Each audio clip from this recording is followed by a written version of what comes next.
কুম্ভ রাশি, আজকের দিন কিছুটা সতর্ক হয়ে চলাই উত্তম হবে আপনার জন্য। মন অনেকটাই অশান্ত চঞ্চল থাকতে পারে, তার জন্য অনেক সুযোগকেই গ্রহণ করতে অক্ষম থাকবেন। কিছু রাগ বাড়তে পারে, একটা খিটমিটে স্বভাব আপনার নিজের ও পরিবারের মানসিক শান্তিকে ভঙ্গ করতে পারে। কেরিয়ার ও প্রফেশন, পেশাগত কার্যে চাপ বাড়বে। ছোট ছোট পদক্ষেপ নিয়ে এগিয়ে চলুন।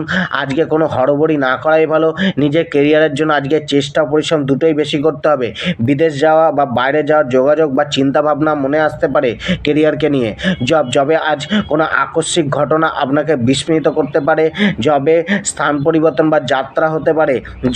জবকে নিয়ে কোনো নেগেটিভ চিন্তাভাবনা আপনার মনে চলতে পারে। নিজের মনকে স্থির রেখে জবে প্রচেষ্টাটা করে যেতে হবে। ব্যবসা আগের থেকে কিছুটা ভালোর দিকে যেতে পারে। নতুন ব্যবসা বা ব্যবসার নতুন কিছু আজকে শুরু না করাই ভালো। তবে ব্যবসাকে নিয়ে আজও কিছুটা চিন্তায় থাকবেন। জীবনসাথী ও পরিবার, আজ পরিবারের সম্পত্তি রিলেটেড কোনো কথা বা কার্য হতে পারে। মীন রাশি,